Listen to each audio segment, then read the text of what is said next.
that was horrible too. So I'm with here on episode 182 of Backpacking America. I'm with Dr. Christopher Verga, author of multiple books about Long Island history, particularly one of my favorites, Cold War Long Island. He is also a history teacher at one of our local high schools here and a professor at Suffolk County, an adjunct professor at Suffolk County Community College and John Jay College. Dr. Verga, welcome once again to Backpacking America. It's wonderful to have you back. man, thank you for having me back. Yeah, absolutely. So we have a very interesting topic today and not a lot of time. So we're going to dive right into it. And human experiments, the history of human experiments and Long Island's role alongside the federal government in facilitating these experiments. So we're going to quickly debunk a conspiracy theory that a lot of Long Islanders hold. It's almost folklore at this point. It's Camp Hero in Montauk. Sadly, that is sadly, but fortunately, that conspiracy theory is completely debunked thanks to your digging. Is that correct? Yeah, yeah, it's safe to say that the conspiracies at Camp Hero and all the TV shows such as Stranger Things, they're fiction, unfortunately. And I really, really, really dug into that. I really didn't leave anything unturned because I really loved to hear that some of those urban myths that I heard growing up would have been real. But unfortunately, they're not. But the craziest thing is some of the realities are crazier than the conspiracies of some of the facilities we have here in Long Island. Yeah, so like tell me about let's dive into Brookhaven Labs first. Like what about Brookhaven Labs? Tell us about their role in facilitating these experiments. Well, Brookhaven Labs originally was started by the Atomic Energy Commission. So, first of all, right there, you know what they were going to be experimenting with. They had two nuclear reactors in Brookhaven Labs. And before we dive into the conspiracies, not the conspiracies, but the human experiments, it's good to know that these two nuclear reactors that they did have, the graphite one and the high flux beam reactor, were actually leaking tritium into the water table on Long Island. So we have actually high cancer rates, or the cancer cluster they call it, in Shirley, Mastic, Mastic Beach, because of these leaks from those reactors in Brookhaven Labs. The cancers associated in those communities generally are soft tissue cancers such as lymphoma. So that was actually a settlement that Brookhaven was trying to just get through. But that's something that still affects us today with the high rates of cancer in our communities. So that's before we get into the human experiments, we have to look. Maybe we were by default a human experiment ourselves. Yeah, I live like very close to the lab, and there were kids down my block when my parents first moved here that had cancer. Like FEMA had to come in and dump in water because the wells were infected. So they had to literally bring like hundreds of bottles of water a week so people could actually drink and clean themselves. So that's unsurprising. I always thought it was just from the dump. I didn't think it would be from Brookhaven Labs. No, no, no. It was from Brookhaven Labs, and there's a great book. She's also a Hofstra professor, and I really, really would love to recommend it to you guys. It's called Welcome to Shirley, a memoir from an atomic town. And the person that wrote this book, she teaches at Hofstra. She grew up in Shirley herself. The name kind of escapes me. If you can just give me a sec. Oh yeah, Kelly McMasters. Mm. She's the one that wrote the book, Kelly McMasters. She also was a journalist for a while. She connects the cancer clusters to Brookhaven Labs and them trying to cover it up. Wow. So, yeah, it's so you got to ask yourself before we dive into human experiments. Maybe we were one too. You also got other things in Brookhaven Labs, such as the Gamma Forest, which is just under 100 acres. So pretty much they just put gamma radiation across a little forest in Brookhaven Labs to see what effects radiation has on growth. Um, you know, Many people don't realize the water table is right there. So even putting radiation in a 105-acre forest, it has a tendency to trickle into our water too. So, there's multiple pollutants of radiation that come from Brookhaven Labs that affect Shirley, Mastic, and other surrounding towns as well. Wait. So they there's like a 100-acre forest that I'm assuming is butting up right against the South Haven Park. Um, so they basically did that, and all that radiation went into the trees, into the soil. Now infects the water that we drink. Well, I can't see it not affecting the water. Brookhaven Labs, of course, says it's under control, but they also had their graphite reactor under control too, but it Wait, was leaking tritium into the water table for 20 years. So, I take everything what they say with a grain of salt at this point. what's the average like?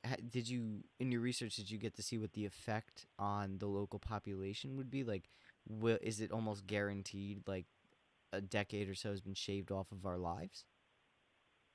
Brookhaven Labs, with the pressure from Terry McMasterson's book and lawsuits from various people in those communities, there was one lawsuit that came out of Mounterville as well. They have been pushing to do cleanups, and I believe now it's not as bad because radiation in the water table is horrible. But I believe they're being proactive about it now after these lawsuits and having all this brought to the light. So I can't say if it's as bad as it was in the 90s and the 2000s, early 2000s, but I can't tell you if it takes decades off your life either. But it definitely is linked to childhood lymphoma. I can tell you that. That's So terrifying. this is just off stuff I read, DEC documents, and federal lawsuits. I can't really dive into the whole science, but I know it's not good for you. But I will recommend all your readers, once again, to please check out that book by Kelly Mastersons. It's an amazing book. Welcome to Shirley, a memoir from an atomic town. I'd love for your listeners to get my book, don't get me wrong, but I'll recommend them to read that book first because it pertains directly to their health and well-being. Jesus Christ. So what's like the overall outcome? Like, why didn't the lab were any of the lawsuits victorious or? Oh yeah, they were all victorious. There's Wow. billions and billions in lawsuits. Wow. I'm surprised they didn't get shut From the down. workers. Yeah, well, no, it's not going to get shut down. Not even close. But they'll just do payouts, and remarket it. Like the lab has a great public relations department. That's one thing they do have. And shutting it down is definitely off the table. That's not going to happen. That just won't happen. It's one of the biggest labs with a collider. It had one of the first bubble chambers and all these other crazy things. And if you look at the pictures on Brookhaven National Labs public domain sites, it looks like Frankenstein's lab almost. But Yeah. it does.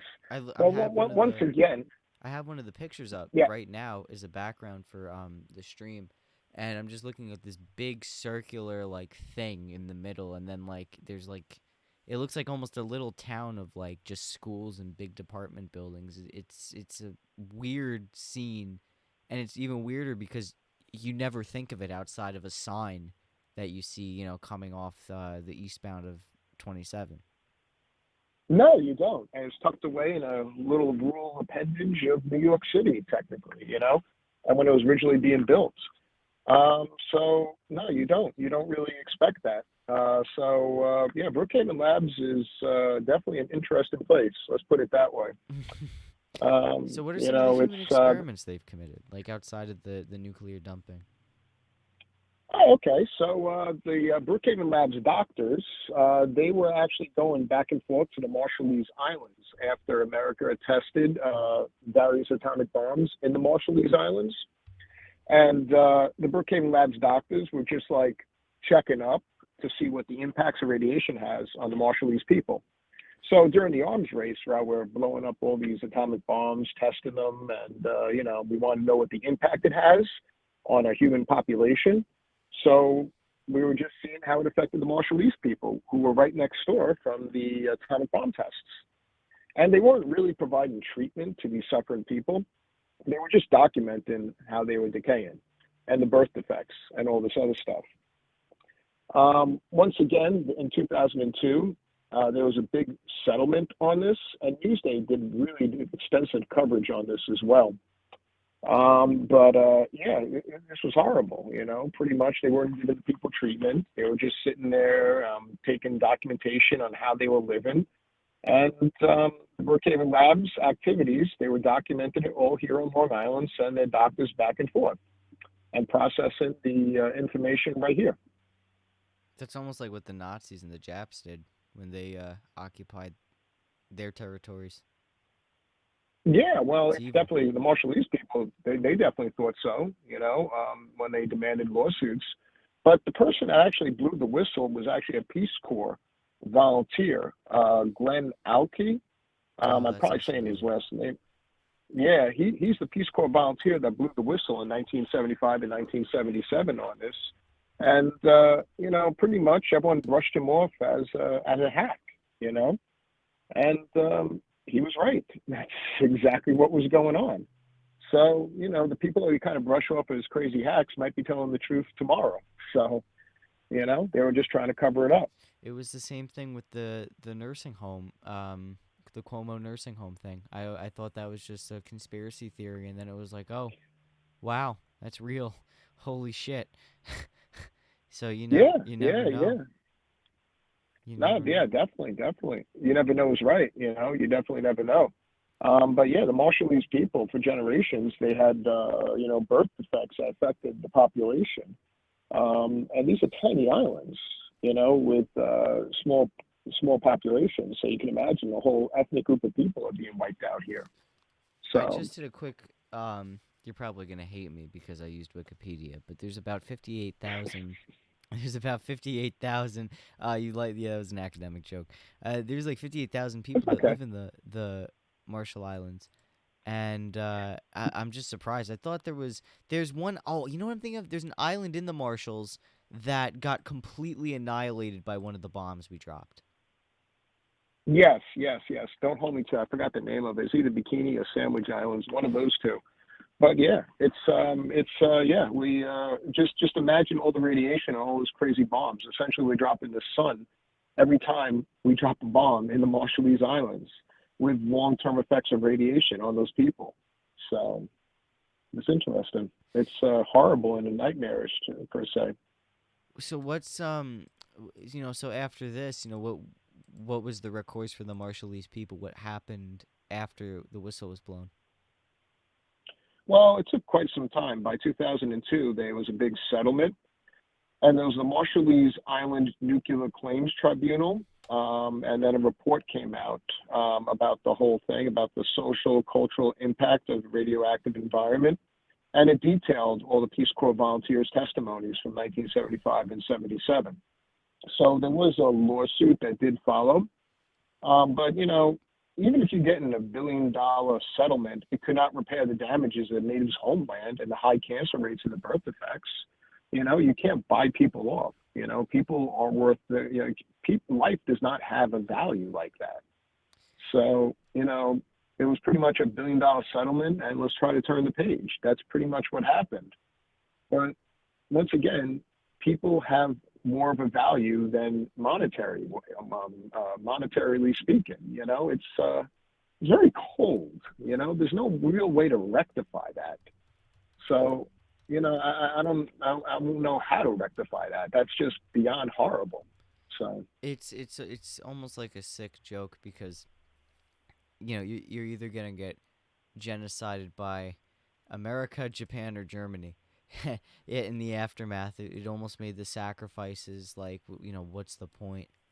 You know, but then yeah, again too, I guess to play devil's advocate, how the hell do you know what the nuclear bomb does? You just think it's just a giant bomb, and then you see like, yeah, oh wow. But then again, they also use the people there as guinea pigs. Oh, let's blow this thing up next to them, and maybe it won't totally kill them, but it's not what you do to a liberated people.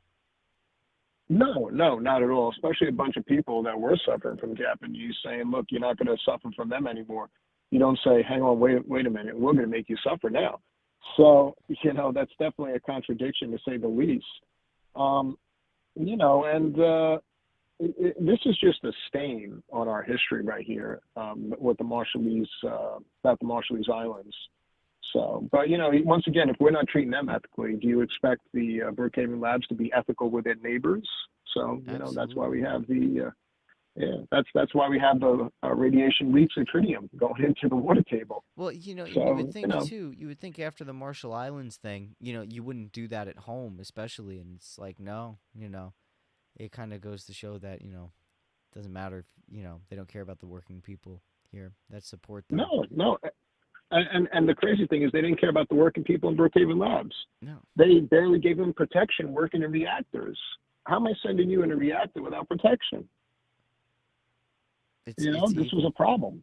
And there's not a lot Yeah, of it is job evil. opportunities out here anyway. So, like, imagine that's your only opportunity to survive, and you're just like working towards a painful early death. I mean, that's it's sick. I remember I went there as a No, kid once, very young, for one of their like fire safety days or whatever. And like once I got a little older, I was like, "Oh, that place is scary." Like I just heard things about it, but like I never knew it was like this in depth where they like intentionally like dumped radiation into. I just heard, "Oh, you don't know about all the stuff that's going on over there." Like no one would tell me what was going on. They would just say, "Oh, there's a lot of crazy stuff that's going on over there." sure is. Frankenstein's lab. But once again, being devil's advocate, we did get the microwave out of Brookhaven Labs, so that definitely was invented there. The first origins of video games were kind of came out in Brookhaven Labs. You have the Collider, being devil's advocate again. But, just because you got like five good things, you can't take away from the horrific things. So, Yeah. that's the other thing. So, Now, speaking of this joke is gonna take us to our next segment of Nazis into Plum Island, but it's almost like saying like Hitler did good things and all he did was build the autobahn and maybe spawn veganism is a popular thing. The two good yeah, things Hitler did, great. Like, yeah, great, great. He made a whole group of people almost extinct, and led to 50 million people in World War II being killed. Yeah, we could just overlook those things, I suppose. oh yeah, totally, totally. Yeah, We got treat the animals right. Yeah, gangster Hitler. Oh my god. yeah, It's yeah, I yeah. would honestly I would forego video games and microwaved burritos if it meant I never had to deal with the Brookhaven lab. No, I think that's good because knowing that your friend might not get childhood lymphoma with his kids, I think you could definitely forego a microwave burrito. So, at Now, least I hope so. So, yeah, if you can't forego a microwave burrito after hearing that, I don't know what the hell's wrong with you. But Plum Island is even just as I think it's almost just as bad because of they technically invented Lyme's disease, correct? well, and I've dug deep on Plum Island, and I did a lot of this research with Carl Grossman. He's the one that broke a lot of the stuff about Brookhaven Labs and Plum Island, so he is like the Smithsonian walking. If when you talk to Carl, the first thing you do is you just listen because your jaw is always hitting the ground while he's talking, and you are a loss of words. So no matter all the stuff we're going through tonight, you think it's crazy, just listen to Carl for about 40 minutes because everything he saw, all the investigative journalism he did, makes all this stuff look normal. When we talk about Plum Island, this is really interesting too. First of all, Plum Island, let's dive into this. Long Island has a huge connection to Nazis. I think we all know that. The German American Bund and Yaphank,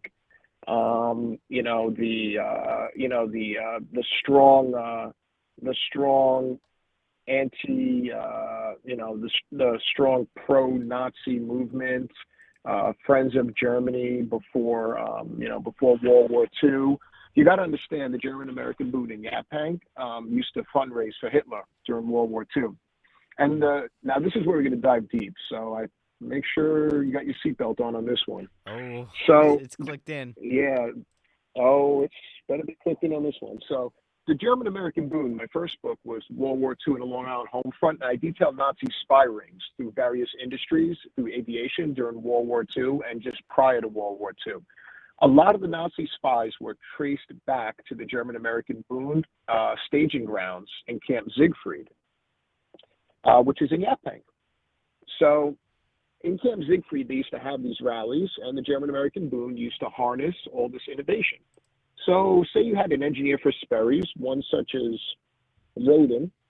He was an engineer for Sperry's, and he worked on long-range bomb sites for planes, and he also worked on autopilot. He gets $3,400 a year, Wow. and the Nazis would give him $300 for every innovation he steals from Sperry's. So, make a long story short, the Luftwaffe had a counterfeited version of Sperry's autopilot because of a Merrick native who was part of the German-American Bund. So the German-American Bund was kind of scalping a lot of engineers that had pro-Nazi sympathies. Right. And they were doing this right here in Long Island, where our aviation industry. One of these people they did scalp was called Eric Traub. Eric Traub was not an engineer per se, but he was a graduate of the Rockefeller Institute on Veterinarian Science. Sorry about that. No, you're fine. Eric Traub worked with veterinarian science. He worked with diseases that affect animals. And he was a strong German-American Bund, pro-Nazi person. Very there's no redeeming factors in Eric Traub. Subjectively speaking, I personally believe the only good Nazi is a dead Nazi. Yes. You know, that's my belief. You know, so I'm coming at this lens with this. So Eric Traub would attend these rallies, and he graduated the Rockefeller Institute, and he was recruited at one of these rallies to go back to Germany and quote unquote work for the fatherland. Eric Traub worked under Heinrich Himmler on the biological warfare program for the Nazis.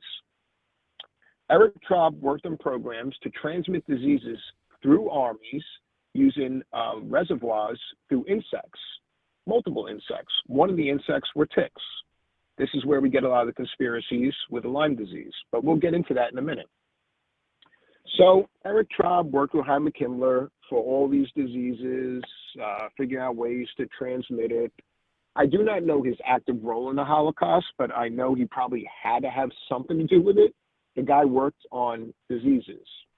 So he worked with Heinrich Himmler with diseases. And then when World War II ended, there was something called Operation Paperclip. A lot of Nazi scientists were being scalped by Russians, because this is the Cold War, or being scalped by America. So make a long story short, Eric Traub was one of these 1,000 or so Nazi scientists. So America brought Eric Traub over, gave him immunity, and sent him to Fort Detrick. And when he was sent there, they said, okay, it's either we hang him or hire him. So they did the lighter one. They hired him. Eric Traub said, if you're going to hire me, I want my own exclusive laboratory. So they gave him his own exclusive laboratory. He requested it to be in Long Island, off the coast of Long Island, and this is called Plum Island. So this Nazi war criminal, whose job during World War II it was to weaponize diseases to be transmitted to populations, worked in Plum Island. He was essentially the founding father of Plum Island. You know, this is like a horrible version of a Captain America comic with Hydra almost at this point. So Eric Traub is working in Plum Island on diseases, weaponizing diseases, bringing back extinct diseases to one day have this war with the Soviet Union. And he's doing this off the coast of Long Island. Did he create Lyme disease? I don't think so. I'd love to say that, but I don't think so. Lyme disease has been documented even when the Algonquin Native Americans were at a strong point here, and when the colonists were first colonizing. Lyme, Connecticut is across from Plum Island, and they do say patient 0 is from Lyme, Connecticut with Lyme disease. I can't tell you definitively if it came out of Plum Island, so that's why I'm kind of hesitant to say that. Right. But he worked on things like hoof and mouth disease, African swine fever, and various other diseases. That being said, having the conversation about Lyme disease possibly being from Plum Island is a good conversation to have, because what other things can escape from Plum Island if Lyme disease was one of these? So that's why I'm not trying to dispel anything here either. I'm just not confirming anything in the research. So that's what he worked on. He worked on weaponizing diseases off the coast of Long Island. And yes, we should be having conversations on why this is wrong. Yeah, absolutely. I mean, I think it would be nice for. I mean, people probably have looked into, Lyme's disease coming out of there, but it's terrifying that our island has been subjected to so many tests, and that they put these very sensitive facilities in the middle of or in close vicinity of, in the case of Plum Island, to civilian population centers. I mean, we have Nazi land in Plum Island, and it is easy for diseases to escape from there. Have there been other diseases that have escaped from Plum Island Well, that we know of? the one that Carl Grossman worked on a lot was African swine fever, what Mm. he studied, because African swine fever is interesting because it was extinct and it never supposedly left the continent of Africa, specifically Angola. So, magically speaking, Cuba during the Cold War had a big pandemic of African swine fever. Oh my So, God. yeah, yeah. And then you having all these countries that seem not to like us during the Cold War having pandemics of African swine fever. So, did it escape? Probably not. Was it used as a weapon? Probably so. That's So, terrifying. yeah, yeah. Hoof and mouth disease is actually even more terrifying because they have enough hoof and mouth disease in Plum Island to wipe out all the livestock on Earth like three times over. Wow, that's not good at Oh no, all. no, no! It gets crazier. We also have Dutch duck disease. You know, Dutch duck disease. We can wipe out all the waterfowl in the earth. Interesting enough, Dutch duck disease. Plum Island had it, but all of a sudden the whole duck farms in Long Island seem to get it randomly as well. So I can't confirm that escaped, but it's a possibility that Dutch duck disease might have escaped Plum Island. And it was one of That's those extinct viruses. yeah, or Wow. quote unquote dormant viruses. I think that's the way they describe it, dormant. Wow. But if it hasn't been around for a very long time, it could be extinct if no one's transmitting it. But there's a great book about this too. Another book that definitely details Plum Island. It's called Lab 257 by Michael Carroll. It's called Lab 257 by Michael Carroll. Michael Carroll, me and Carl wrote the Cold War book, but Michael Carroll sat down with Carl to, just to get all his information and papers about Plum Island. And Michael Carroll wrote a great book about, Plum Island and also about Eric Traub and all the other magical things that happen over there, to say the least. And, it's scary. You got these two places that are working on things that can potentially end the world and human existence. And they're right here in the corners of our nice bedroom communities. So what happened to the push to shut these places down? I mean, I know that, I know I'm 23. So, but I remember when I was younger, there was bigger pushes to shut down Plum Island and Brookhaven Lab, and people were more concerned about the past, like the German American Bund. They were more concerned about that Russian mansion that recently got some press coverage over a really shitty photo op by Lee Zeldin, but we're not going to talk about that. You know what what happened? What happened? Like what happened to the discourse? Why are people not speaking about it anymore? I don't know. I'll be honest with you. I don't know. I honestly, I think like we have short memories. I think that's at the end of the day. Brookhaven Labs will say, well, if we shut down, then you're going to build houses or something, and that scares people there because they like the rustic woods, but they're not thinking about the rustic cancer. Like It's the same thing. it's like No, go ahead. I'm we sorry. have short attention spans. No, it's okay. We have short attention spans, man. That's what it is. Like everything we do has a short attention span. It has a shelf life. If it doesn't have a freaking hashtag to it, it's gone in an hour. I hate to tell you that. I don't want to be the Debbie Downer. Like we have such vehicles to create such pushes to make the world a better place, but we don't have the attention span. Social media is amazing.